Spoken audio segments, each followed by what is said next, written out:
La semaine dernière, donc, on a médité ensemble sur les trois sortes de personnes qu'on trouvait dans les églises. Et je voudrais que on parle aujourd'hui, qu'on médite sur les temps dans lesquels nous vivons, qui sont particuliers, parce que ce sont des temps indéniablement qui préparent la venue de l'Antichrist. Tout nous le montre, toutes les prophéties concernant l'enlèvement des vainqueurs de l'épouse du Christ sont accomplies. Il ne faut jamais oublier une chose, nous on a tendance dans nos milieux chrétiens à faire abstraction d'Israël, et c'est une erreur parce que toutes les paraboles que Jésus a données, la parabole des 10 vierges, les paraboles du semeur, la parabole du royaume, ce qu'on appelle les paraboles du royaume, ont été données au peuple juif. Et l'Église peut s'approprier des mêmes promesses parce qu'elle est hantée, elle est boutée sur l'olivier franc. Et l'erreur que l'on commet souvent, c'est de penser « Ah, le Seigneur va venir rechercher son Église ». Mais dans la pensée, dans notre pensée occidentale notamment, le peuple juif n'y a pas sa place, alors que ce n'est pas vrai. L'épouse du Christ, et je relisais dernièrement encore, je ne sais plus quel prophète, mais je vous retrouverai le passage, et le prophète dit pour que l'époux vienne chercher son épouse, il faut que l'épouse soit prête. C'était à Israël que c'était adressé. C'était à Israël.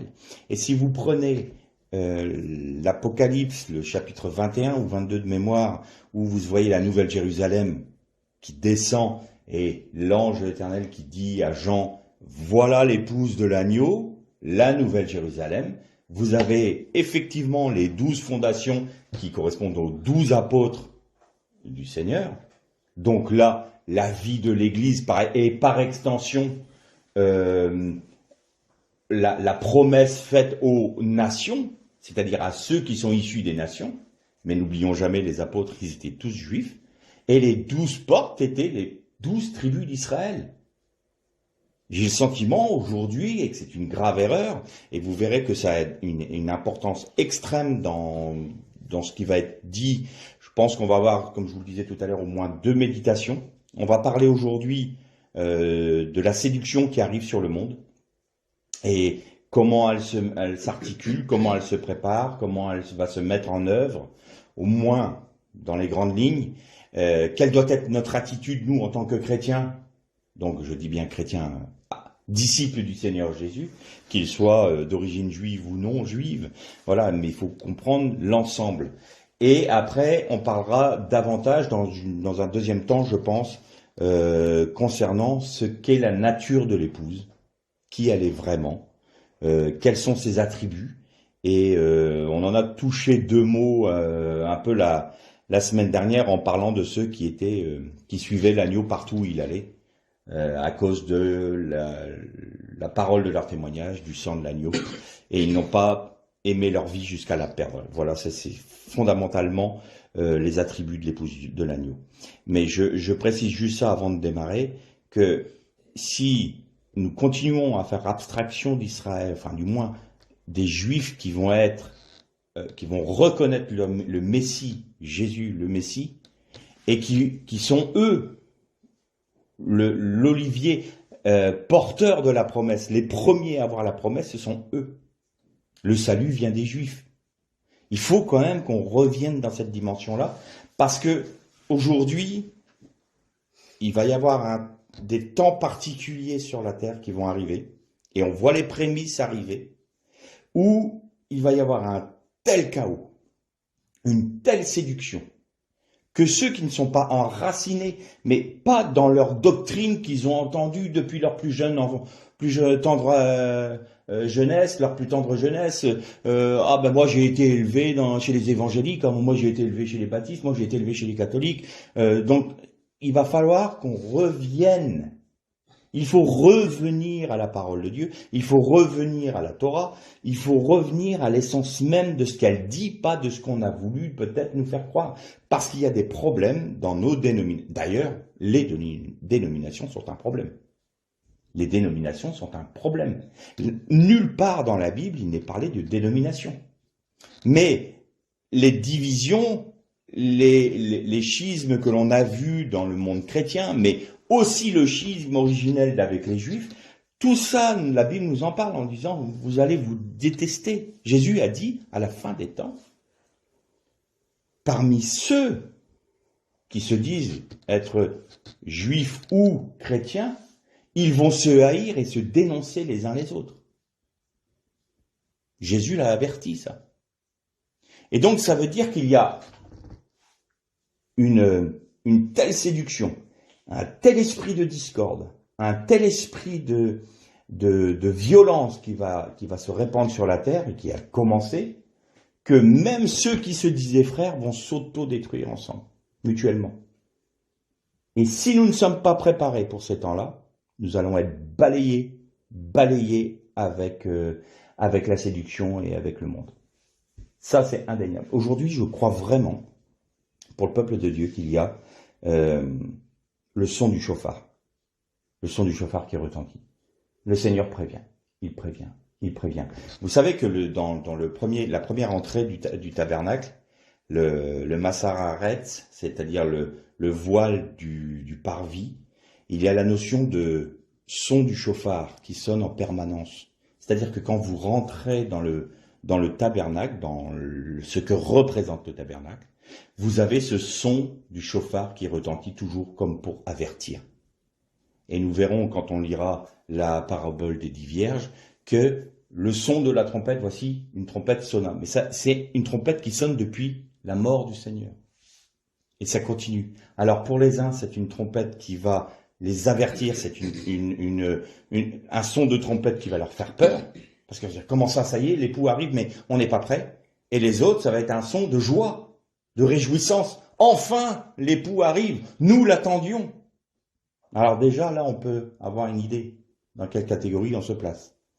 Je suis désolé, mais aujourd'hui, dans le monde chrétien, il n'y a plus beaucoup de monde qui attend le Seigneur Jésus. On est plus occupé à faire nos réunions, nos petites affaires religieuses. On se trouve très bien comme ça. Moi, j'ai discuté il y a quelques années avec un chrétien que je connais depuis longtemps et qui me disait « Oh, je suis quand même pas si pressé que ça, le Seigneur revienne. » Ça y est, il est chrétien. Mais non, parce que moi, ma vie est bien, qu'il me disait. Ma vie est bien ici, je me sens bien. J'ai envie de faire ma vie avant qu'il revienne. En d'autres termes, non, je suis l'épouse, mais je suis pas suffisamment amoureuse pour que mon fiancé vienne, quoi. Il a le temps de venir, hein. Nous, on a d'autres choses à faire en attendant. Je suis avec mes copines, tout va bien, quoi. Ça fait un peu ça, hein. Et puis, ce qui est frappant, c'est que, vous allez me dire que j'en veux avec les Juifs, mais tant pis, les choses sont comme ça, et elles seront comme ça, et aujourd'hui, même des rabbins, des Juifs orthodoxes qui n'ont pas reconnu le Messie, ils attendent toujours le Messie, mais ils l'attendent plus que les chrétiens. Ils sont plus j'écoutais un rabbin dernièrement qui disait oh, il va être là dans 15 jours. Allez, je fais le pari qu'il est là dans 15 jours. Tellement ils l'attendent, quoi.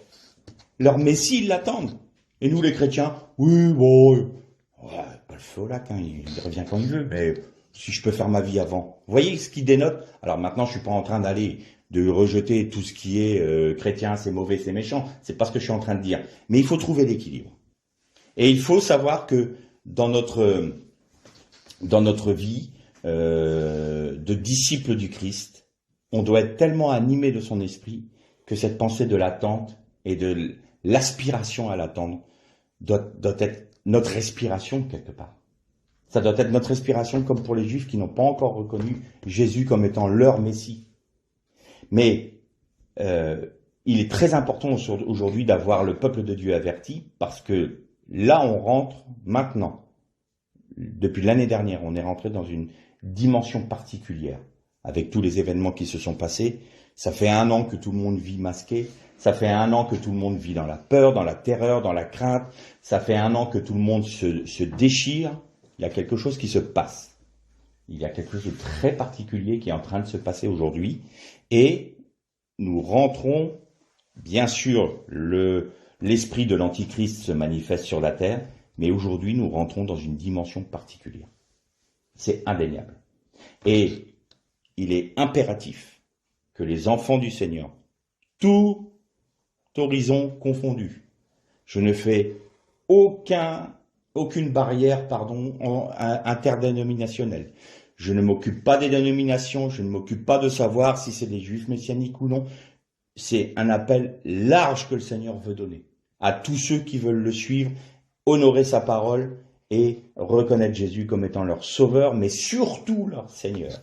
Il y a un appel pressant, le son du chauffard est en train de sonner aujourd'hui, pour préparer son Église, pour préparer son épouse plus précisément, de manière à ce qu'elle soit pure et sans tache parce qu'il revient.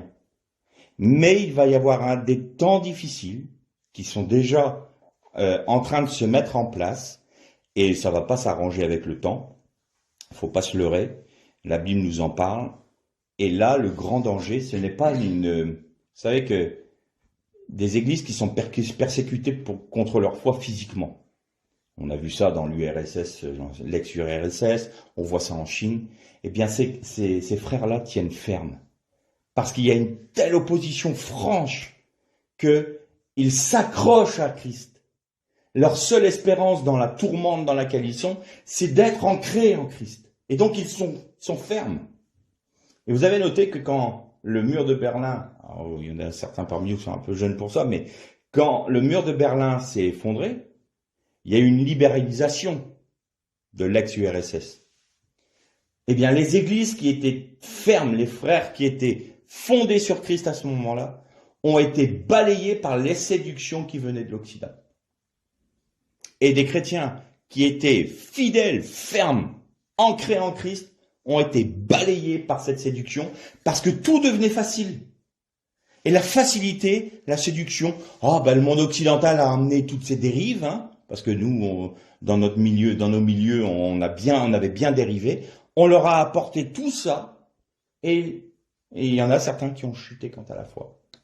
Et aujourd'hui, c'est la séduction qui vient. Et je voudrais qu'on voit ensemble, on va aborder donc ce que je crois, cette série de méditations, par une lecture dans l'évangile de Luc, au chapitre 17, et on va lire à partir du verset 20. Donc Luc, évangile de Luc, chapitre 17, verset 20. On va commencer au verset 20. Interrogé par les pharisiens pour savoir quand viendrait le royaume de Dieu, il leur répondit, Jésus, le royaume de Dieu ne vient pas de telle sorte qu'on puisse l'observer. On ne dira pas, voyez, il est ici ou il est là, car voyez, le royaume de Dieu est au-dedans de vous. Et il dit aux disciples, des jours viendront où vous désirerez voir l'un des jours du Fils de l'homme, et vous ne le verrez pas. On vous dira, il est ici, il est là, n'y allez pas, et n'y courez pas. En effet, comme l'éclair resplendit et brille d'une extrémité du ciel à l'autre, ainsi sera le Fils de l'homme à son jour. Mais il faut auparavant qu'il souffre beaucoup, et qu'il soit rejeté par cette génération.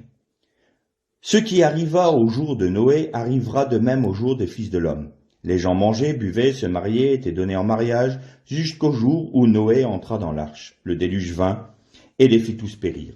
Il en sera comme au temps de Lot. Les gens mangeaient, buvaient, achetaient, vendaient, plantaient, bâtissaient. Mais le jour où Lot sortit de Sodome, une pluie de feu et de soufre tomba du ciel et les fit tous périr. Il en sera de même où le jour du Fils de l'homme se révélera. En ce jour-là, que celui qui sera sur la terrasse et qui aura ses affaires dans la maison ne descende pas pour les prendre, que celui qui sera dans les champs ne retourne pas non plus en arrière. Souvenez-vous de la femme de Lot. Celui qui cherchera à préserver sa vie la perdra, et celui qui la perdra la retrouvera. Je vous le dis en cette nuit-là, et là c'est très important, en cette nuit-là. Nous allons le voir dans la suite de la méditation. De deux personnes qui seront dans un même lit, l'une sera prise et l'autre laissée. De deux femmes qui moudront ensemble, l'une sera prise et l'autre laissée. De deux hommes qui seront dans un champ, l'un sera pris et l'autre laissé. Les disciples lui dirent, où sera ce Seigneur? Et il répondit, où sera le corps? Là s'assembleront les aigles. Vous notez une chose, juste, et ça va être rentrer, ça va nous introduire dans la méditation. En cette nuit-là. Et là, il donne 3 exemples. Alors, le premier exemple, on peut le comprendre. De 2 qui sont dans un lit, l'un qui est pris, l'autre laissé. Mais de 2 femmes qui vont moudre la nuit. De 2 hommes qui sont dans un champ la nuit. Non. La nuit, c'est quelque chose de spécifique dans ce texte-là. C'est très spécifique. Et notez une chose. Juste avant que le Fils de Dieu revienne, le Fils de l'homme revienne, le royaume de Dieu, il est où? Il est en nous, en Jésus-Christ. C'est la vie du Christ en nous.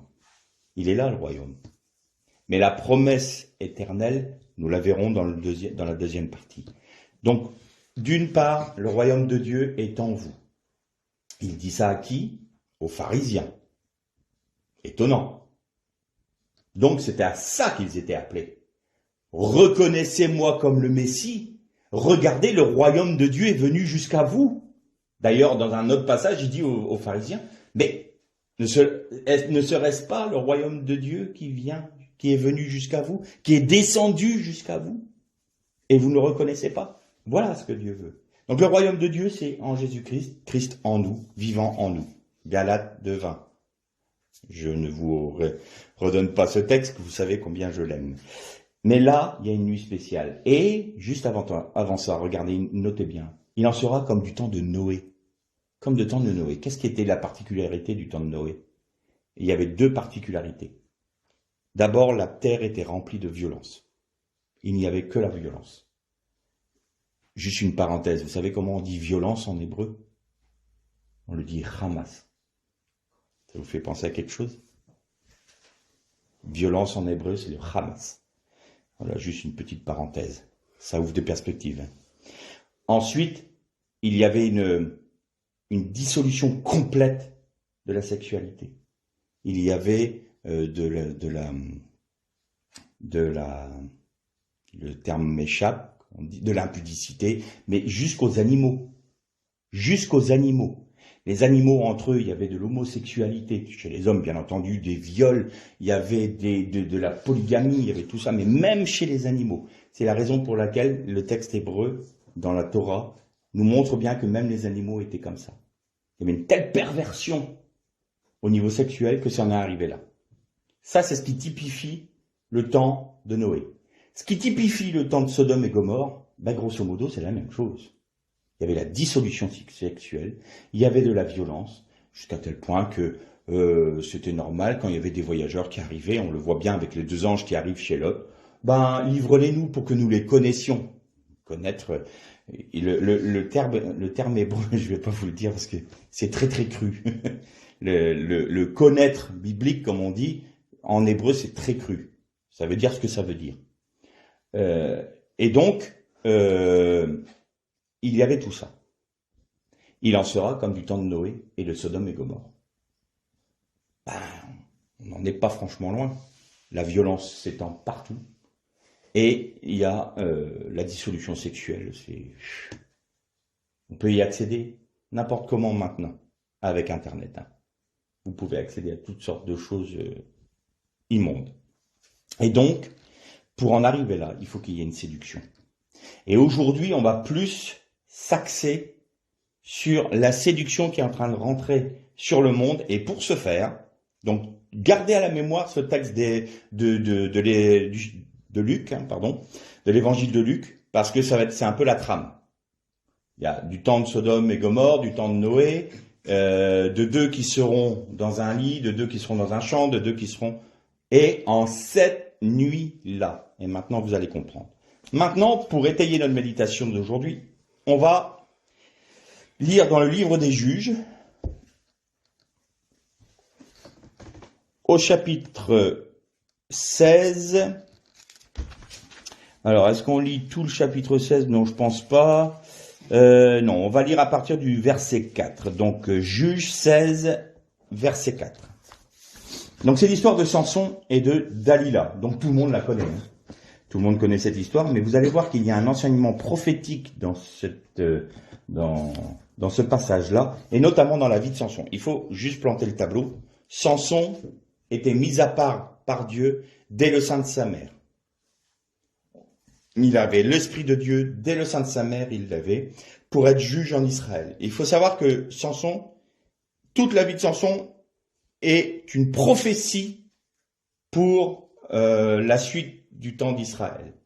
Et il y a beaucoup de prédicateurs qui ont dit que Samson était un homme qui aimait les femmes plus que tout, qu'il était dépravé, débauché. Et c'est pas possible. Il y a quelque chose qui ne colle pas.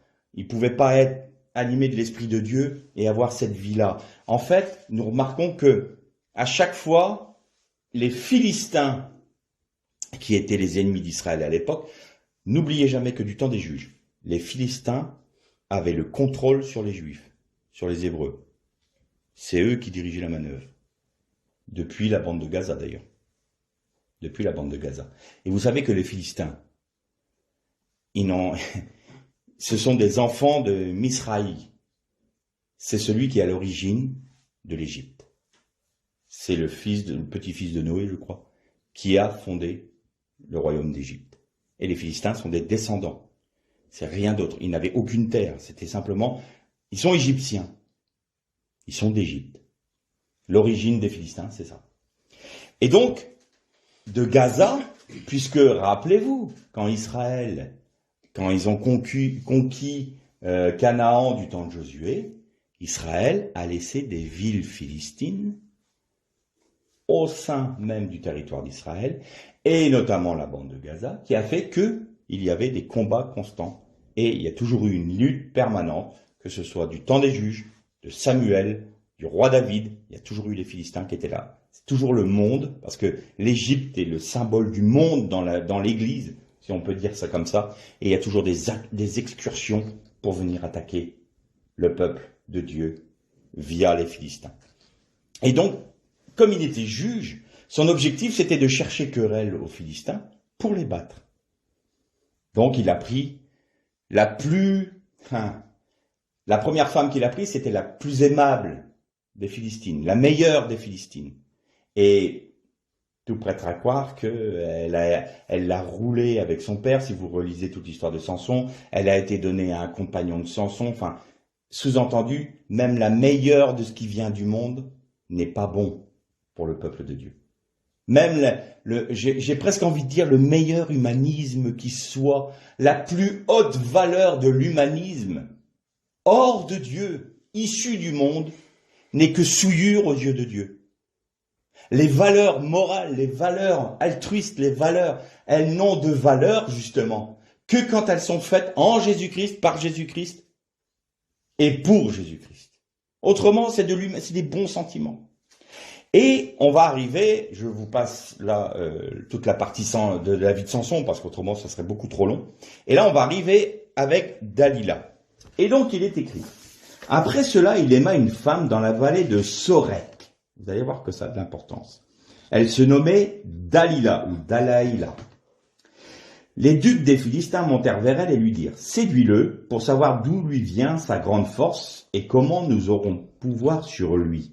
Nous le lirons pour le dompter, et nous te donnerons chacun 1100 cycles d'argent. Dalila dit à Samson, révèle-moi, je te prie, d'où vient ta grande force, et avec quoi il faudrait te lier pour te dompter.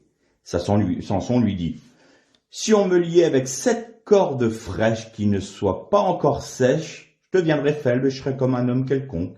Les ducs des Philistins apportèrent à Dalila 7 cordes fraîches qui n'étaient pas encore sèches. Elle le lia avec celle-ci. Or, une embuscade se tenait là, près d'elle, dans la chambre. Elle lui dit, les Philistins sont sur toi, Samson. Et il rompit ses cordes comme se rompt un cordon d'étoupe quand il sent le feu. Ainsi, l'origine de sa force ne fut pas connue. Dalila dit à Samson, voici que tu t'es joué de moi. Tu m'as dit des mensonges, maintenant je te prie, révèle-moi en quoi il faut te lier. Il lui dit, si on me liait avec des cordages neufs dont on ne se serait jamais servi, je deviendrai faible et je serai comme un homme quelconque. Dalila prit les cordages neufs, avec lesquels elle le lia. Puis elle dit, les Philistins sont sur toi, Samson. Or une embuscade se tenait dans la chambre, et il rompit comme un fil les cordages qu'il avait au bras. Dalila dit à Samson, jusqu'à présent tu t'es joué de moi. Tu m'as dit des mensonges, révèle-moi avec quoi il faut te lier. Il lui dit, tu n'as qu'à tisser les tresses de ma tête avec la chaîne du tissu. Elle les fixa par le piquet, puis elle lui dit, « Les Philistins sont sur toi, Samson !» Il se réveilla de son sommeil et il arracha le piquet de tissu avec les chaînes. Et il lui dit, elle lui dit, comment peux-tu dire je t'aime alors que ton cœur n'est pas avec moi? Voilà 3 fois que tu t'es joué de moi et tu n'as pas révélé d'où vient ta grande force. Comme elle était chaque jour à le tourmenter par ses paroles et à l'importuner, il fut mortellement ennuyé. Le texte hébreu là, c'est il fut rétréci dans son âme. Burn-out, quoi. Elle l'a saoulé. Il lui ouvrit tout son cœur et lui dit, « Le rasoir n'a point passé sur ma tête, parce que je suis naziréen pour Dieu dès le ventre de ma mère. Si j'étais rasé, ma force se retirerait de moi, et je deviendrais faible, je serais comme n'importe quel homme. » Dalila, voyant qu'il avait ouvert tout son cœur, envoyait appeler les ducs des Philistins et leur fit dire, « Montez cette fois, car il m'a ouvert son cœur. » Et les ducs des Philistins montèrent vers elle, apportèrent l'argent dans leurs mains. Elle l'endormit sur ses genoux. Elle appela un homme et rasa les 7 tresses de Samson et commença ainsi à le dompter. On va arrêter là notre lecture parce que c'est juste là que je voudrais qu'on médite. Alors premièrement, quand on lit cela, bon, on se dit voilà, il a menti à Dalila. On peut penser même que Dalila était une femme juive, une femme philistine. Pas du tout. La vallée de Sorek sur la carte, c'est dans la tribu de Dan, comme Samson. Mais Sorek, il y a une racine de ce mot-là qui est particulier, c'est siffler en raillant. Elle était de la vallée du persiflage quelque part. Et Samson, en hébreu, c'est Shimshon. Et ça vient du mot Shemesh, qui est soleil. Donc, Samson était le soleil qui illuminait en tant que juge le peuple d'Israël. Et Dalila, il y a 2 choses à retenir. En premier, quand vous le lisez comme ça, Dalila, ça veut dire frêle, fragile. C'est vrai. Mais en hébreu, vous pouvez décomposer son nom. Laïla, c'est la nuit. Et vous mettez un dalet devant, la lettre dalet, qui elle-même veut dire la porte. Et Dalila, on devrait dire Dalet Laïla, c'est la porte de la nuit. Et la porte de la nuit, c'est la séduction. C'est pas la nuit, c'est la porte. C'est ce qui va nous faire rentrer dans la nuit. Et vous allez voir qu'il y a 4 axes de séduction. 4 axes de séduction. Donc, vous voyez bien, Samson, qui représente, il est illuminé par quoi? Par le fait qu'il soit naziréen, c'est-à-dire qu'il avait 7 tresses, 7 qui est la plénitude de Dieu, mais aussi le repos en Dieu. Il se repose en Dieu pour être juge en Israël. Et Dalila, qui veut dire la porte de la nuit. Et elle était juive. Elle était du peuple. Il y avait une séduction qui venait de l'intérieur, j'ai envie de dire. Et elle le vendait au monde. Les Philistins, n'oubliez jamais qu'ils représentent le monde. Dans la vie des chrétiens, d'un chrétien, ou dans la vie d'une assemblée, dans la vie d'une église, ou dans la vie de tous ceux qui se reconnaissent en Jésus-Christ, qui ont reconnu le Christ comme leur sauveur et Seigneur. Et donc la première chose que lui dit Samson, c'est « il faut que tu me lies avec 7 cordes fraîches qui n'ont pas séché ». Et là, le texte, le corde fraîche en hébreu, c'est Yekachim Laim. Lekachim Laim. Et il y a la racine Yatar. Yatar, qui veut dire une chose, c'est la pierre angulaire. Yatar, c'est la pierre angulaire. Et donc la première séduction va venir sur ce qui est de la pierre angulaire, c'est-à-dire la révélation de Jésus-Christ. Et vous voyez que on va commencer à se dire que est-ce que l'évangile est vraiment, Jésus était vraiment le Fils de Dieu, c'était pas un prophète, c'était pas un ange, et on va commencer à se dire mais il est mort sur la croix, c'est vrai, mais est-il vraiment ressuscité? On va commencer à distiller des petites choses comme ça par petites touches. Et si on ne peut pas aller plus loin, parce que les personnes vont dire, bah non, non, non, il est le Seigneur, il est le Fils de Dieu venu sur terre, il est mort à la croix, il est ressuscité, alors on va détourner ce qu'il est. C'était un frère juif messianique qui disait à notre frère Jean-Marc Taubois, je crois de mémoire, vous avez occidentalisé le Christ. Vous l'avez occidentalisé, ça veut dire, vous vous êtes fait une image de Jésus. Vous ne cherchez pas à le connaître tel qu'il est, vous vous êtes forgé une image, vous êtes formé une image, taillé une image de lui qui correspond, qui ne va pas heurter votre état d'esprit issu des Grecs, ce côté un peu cartésien. Ça aussi, c'est touché à la pierre angulaire. Ça aussi, c'est touché à l'essence même de Jésus-Christ. Et donc, vous voyez que cette première attaque ne fonctionne pas. Donc, sur la pierre angulaire, ça ne fonctionne pas pour Samson. Et donc, il y a une autre attaque. Et qu'est-ce qu'elle lui dit? Qu'il faut, je reprends le texte, tu t'es joué du mal, il m'a menti, maintenant je te prie, révèle-moi ce qu'il faut. Donc, il faut des cordages neufs qui n'ont jamais servi. Cordage neuf, c'est Ba'avotim Lachaim aussi. Et là, c'est une notion, vous avez le avot comme racine qui veut dire des ordonnances. Et on pourrait traduire mot à mot des ordonnances nouvelles ou rafraîchies. Et en fait, on revient à, c'est prophétique ce que je vous dis là, c'est la nouvelle alliance, ce qu'on a appelé la nouvelle alliance. Mais en fait, c'est l'alliance dans le sang de Jésus. Donc là, il faut que tu me lis, il faut que tu me séduises. Sous-entendu, il va y avoir une séduction au niveau de l'accomplissement de la Torah et des prophètes par Jésus-Christ. Et ça se voit tout à fait dans une tranche du monde chrétien où on rejette ce qu'on appelle l'Ancien Testament. Je n'aime plus tellement employer ce mot-là, mais on va rejeter ça.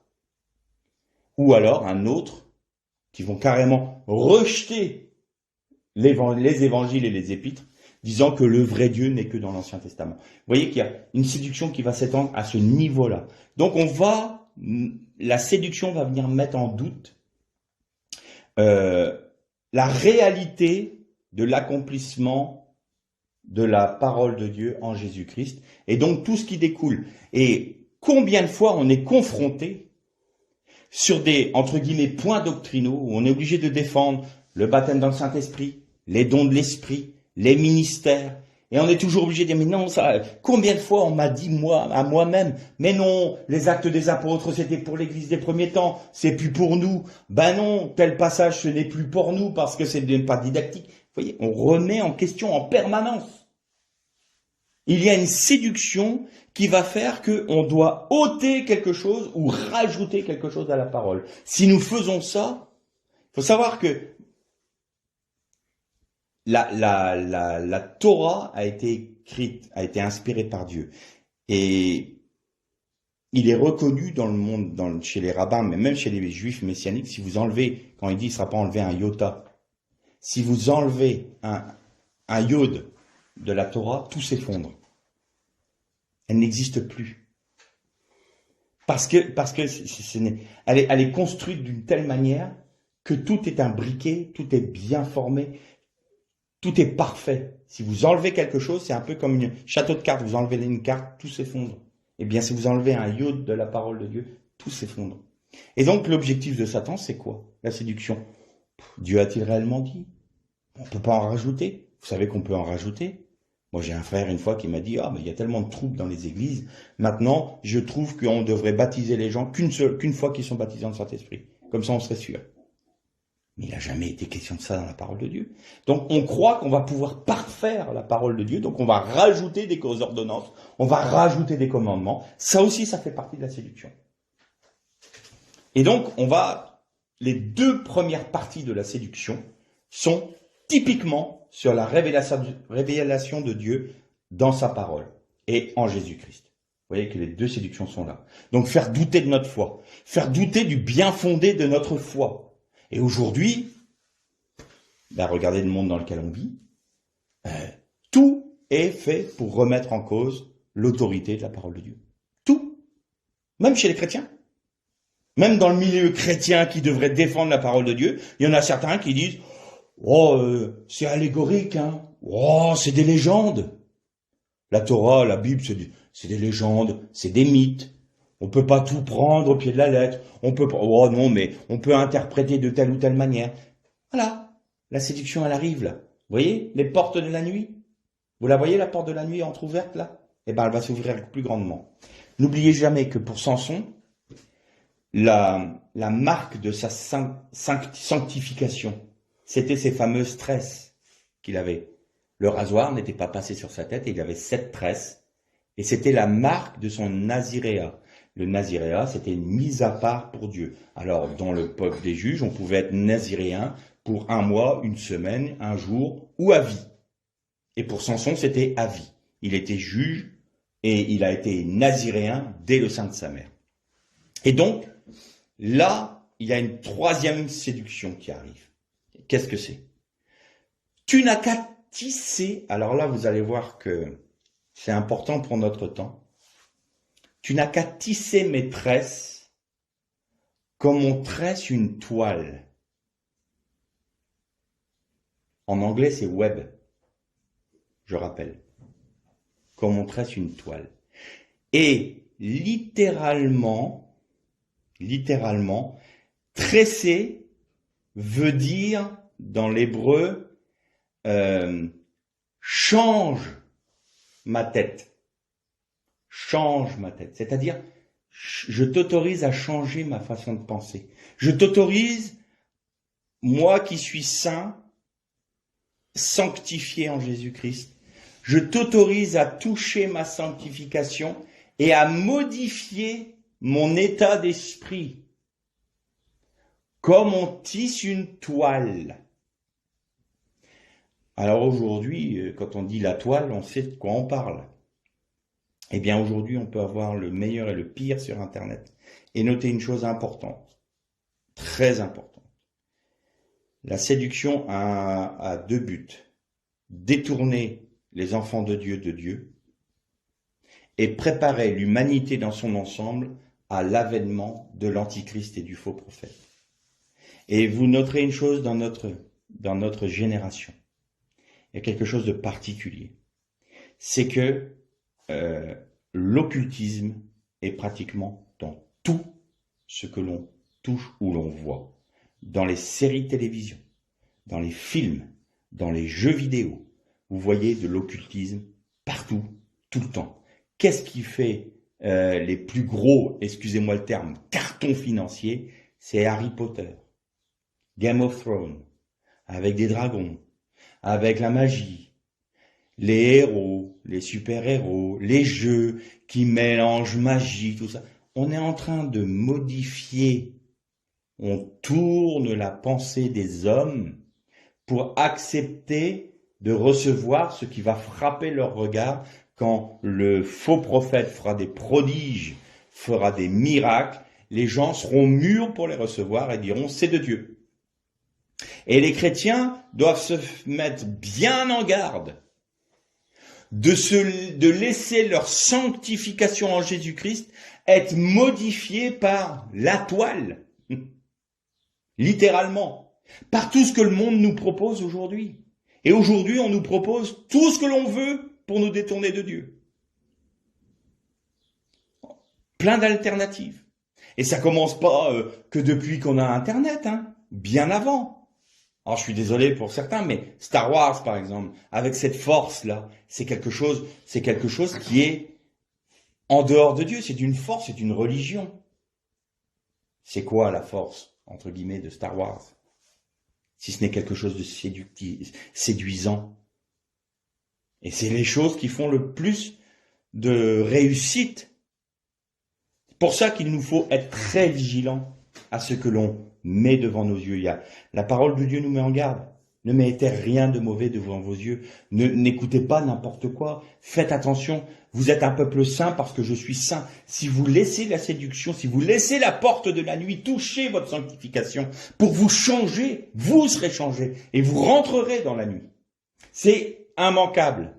Faut pas s'imaginer que, oh, je suis assez, Samson a toujours dit ça. Je suis assez fort. Je suis assez fort. Et qu'est-ce qui va se passer? Eh bien, la même chose, vous avez vu, la porte de la nuit, qu'est-ce qu'elle fait? Oh, quand même, là t'es méchant avec moi, tu te dis chrétien, mais quand même, hein, t'es un peu carré comme gars, hein, t'es un extrémiste, toi. Vous les chrétiens, vous n'êtes pas gentils, vous n'aimez pas hein, ceux qui sont homosexuels. Alors là, on tord la parole. Il n'a jamais été dit qu'on n'aimait pas les homosexuels. On désapprouve l'homosexualité. Ça ne veut pas dire qu'on n'aime pas la personne. Mais l'homosexualité en tant que telle, ce n'est pas selon la nature et la volonté de Dieu. Point. Il n'y a pas à rajouter. Et là, ah ben, si vous étiez des bons chrétiens, hein, comme vous le dites, vous seriez tolérants. C'est pas une question de tolérance ou d'intolérance. D'ailleurs, les mêmes personnes qui nous disent intolérants envers les homosexuels sont intolérants envers nous. Donc, quelque part, j'ai envie de dire, c'est deux personnes qui se regardent dans le miroir, quoi. Donc, ça n'a rien à voir avec ça.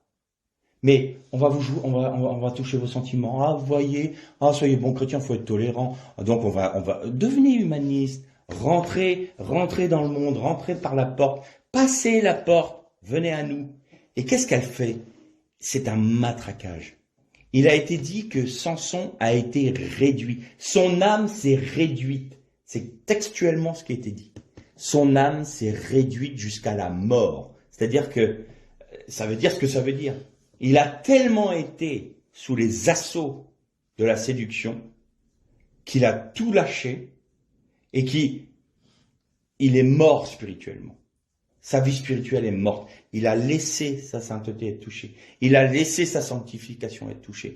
Et donc il en est mort. Et vous avez la dernière image qui est terrifiante. Vous avez Shimshon, le soleil, qui a perdu sa chevelure et qui dormait sur les genoux de la porte de la nuit. Voilà ce qui va arriver si nous ne sommes pas vigilants, si nous ne sommes pas ancrés en Christ. Et pour terminer cette première partie de la méditation, alors elle est un peu côté négatif celle-là.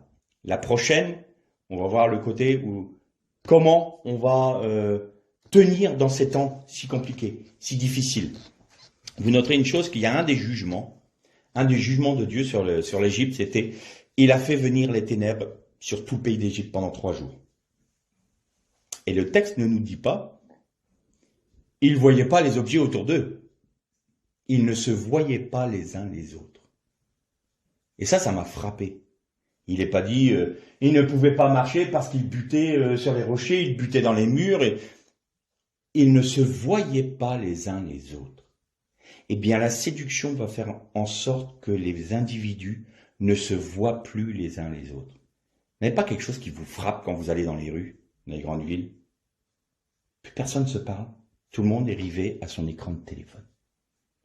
Moi, il y a un moment dans mon métier, j'étais à un restaurant, quand ils étaient encore ouverts, et tous ceux qui étaient à table avec moi, tous étaient avec leur téléphone. Il n'y en a pas un qui se parlait. Tout le monde était avec son téléphone, et puis voilà. Chacun était isolé. On ne se voit plus les uns les autres. Et aujourd'hui, c'est encore pire. On nous masque. Les expressions, on les masque. Il faut qu'on nous individualise. Il faut qu'on nous sépare, qu'on nous divise pour mieux régner sur nous. Ça, c'est les séductions. Et c'était un jugement. Si nous ne sommes pas vigilants, que nous laissons la séduction par ces étapes-là toucher notre foi, ce qui est l'objet de notre foi, la parole de Dieu, accomplie en Jésus-Christ, manifestée en Jésus-Christ. Si le royaume de Dieu en nous commence à perdre de son attrait pour nous, en laissant toucher notre sanctification qui va faire modifier nos pensées de manière à ce qu'on aille plutôt adhérer parce que le monde va nous proposer et rejeter ce que fait la force de l'enfant de Dieu, c'est-à-dire la vie du Christ en lui, nous serons immanquablement introduits dans la nuit parce que nous serons endormis jusqu'à la mort sur les genoux de la porte de la nuit Et nous ne nous verrons plus les uns les autres, nous serons complètement pris dans les ténèbres, c'est un jugement. Et qu'est-ce qui s'est passé pour Shimshon tout de suite après? Il lui crevèrent les yeux. Il était dans les ténèbres. C'était fini. Il était dans les ténèbres. Le résultat, la finalité de tout ça, c'est d'introduire tous les enfants de Dieu dans les ténèbres. Aujourd'hui, comme je le disais, on vit des temps extrêmement particuliers avec cette fameuse histoire de Covid. Et je disais ça et j'en terminerai par là. Vous avez remarqué comment les gens sont dans la crainte aujourd'hui? Crainte pour leur avenir, crainte pour leur liberté, crainte pour leur santé, crainte pour tout. Ils ont peur de tout. Ben, la conséquence, vous savez qu'une des premières conséquences qu'a eu la chute de l'homme quand Adam a péché, je dis bien Adam, hein, c'est les deux.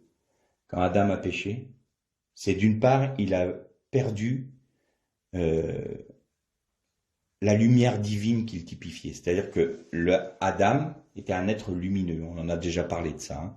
C'était un être lumineux. Il était lumineux à l'image de Dieu, de la lumière de Dieu. Et quand il a péché, cette gloire-là s'est retirée. Et donc, il a vu qu'il était nu, c'est-à-dire qu'il avait perdu quelque chose. Et le premier sentiment qui est rentré là, dans son cœur, immédiatement après, c'est la peur. J'ai eu peur. Où es-tu, Adam? Où en es-tu, Adam? Je me suis caché parce que j'avais peur. J'ai peur parce que je suis nu. J'ai peur parce que j'ai perdu ce qui fait la force de ma nature. La vie, on va extrapoler. La vie du Christ en moi ayant disparu, j'ai eu peur. Nous rentrons dans la crainte. Si nous sommes dans la nuit, nous rentrons dans la crainte. Ceux qui sont dans les ténèbres sont dans la crainte et vivent selon la crainte. Mais ceux qui vivent dans la lumière vivent dans la paix en Jésus-Christ, parce que toute chose est éclairée par la grâce de Dieu. Et si nous laissons tout ce qui est en train de s'abattre sur notre monde aujourd'hui, la séduction comme il n'y a jamais eu sur notre terre encore aujourd'hui. Et j'ose même pas imaginer ce que ça sera dans quelques années. Il y a encore, quand j'étais plus jeune, je suis pas d'un âge canonique, mais quand même, il y a encore 20 ans, 30 ans, on m'aurait dit, tu sais, tu pourrais te promener dans la rue, tu as envie d'avoir une information, tu prends un boîtier qui est dans ta poche, tu tapes sur l'écran et puis tu auras toutes les informations que tu veux, tu peux voir même des vidéos de l'autre bout du monde en direct. Waouh! Ben oui, et c'est ce qu'on a aujourd'hui. Alors qu'est-ce que ça sera demain? Je sais pas, je n'ose pas imaginer. Mais la séduction veut rentrer dans vos maisons, dans nos maisons. Les fameuses enceintes connectées qui nous écoutent tout comme elles nous répondent. Hein. Et tout ça, voilà, on vient. La séduction, il faut qu'elle rentre dans vos foyers, il faut qu'elle rentre dans votre intimité, il faut qu'elle touche votre sanctification, il faut qu'elle fasse changer votre sanctification pour pouvoir vous entraîner dans les ténèbres et vous entraîner dans sa chute. Alors aujourd'hui, et je ne veux pas terminer sur une note négative, il y a une solution, il y a un remède à ça. C'est ancrer sur la parole de Dieu, méditer la parole de Dieu, avoir une vie d'intimité avec le Seigneur. Et là, il n'y a aucun danger, aucun espèce de danger pour celui qui se confie en Jésus-Christ. Pourquoi? Parce que celui qui est en Jésus-Christ ne vit pas dans la crainte. Il est éclairé, conduit, conseillé par Christ, par l'Esprit de Dieu en lui. Et il n'y a pas de peur. Trop de chrétiens vont chercher à reconnaître les temps dans lesquels nous vivons. Je pense d'ailleurs qu'ils le font pour se rassurer quand même. Ils le font pour se rassurer. C'est-à-dire que, est-ce que l'Antichrist est là? Est-ce que telle chose est là? Ils essayent de déterminer qu'est-ce que sera le signe de la bête.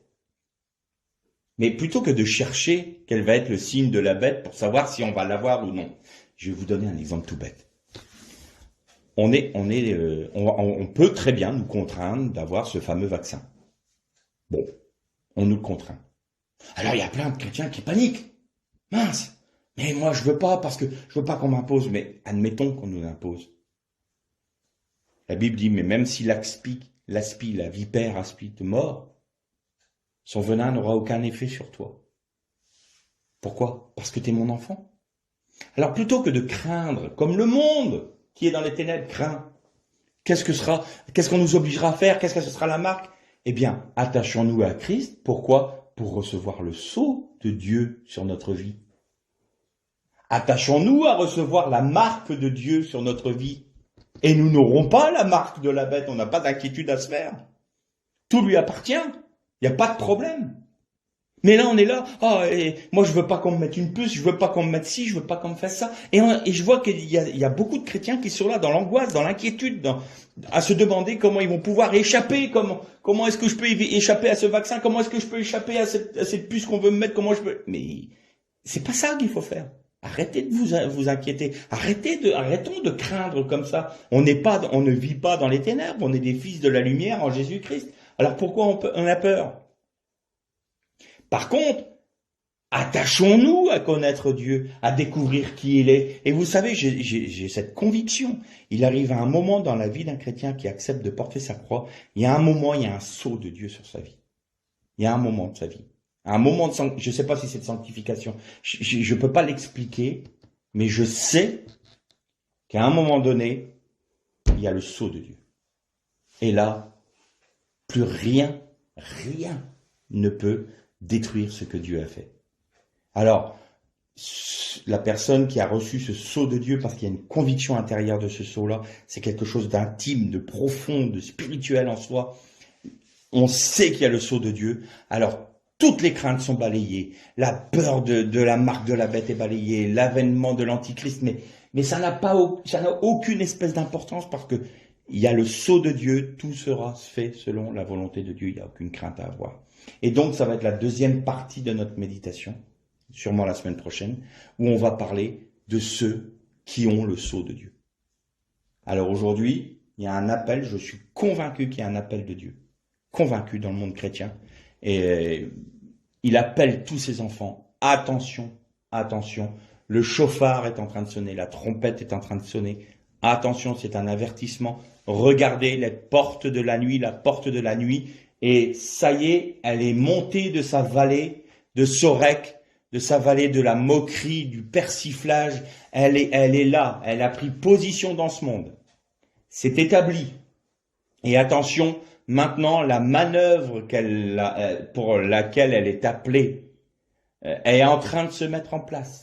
Et les chrétiens doivent ouvrir les yeux, ils doivent se tourner vers Dieu, ils doivent s'appuyer sur le Seigneur, ils doivent chercher le conseil en lui, ils doivent être remplis de son esprit, ils doivent être attentifs à avoir une vie d'intimité avec le Seigneur, parce qu'autrement, ils ont un risque, je ne dis pas qu'ils iront directement, le Seigneur fait grâce, mais il y a un énorme risque à ce qu'ils soient introduits dans les ténèbres en passant par la porte de la nuit.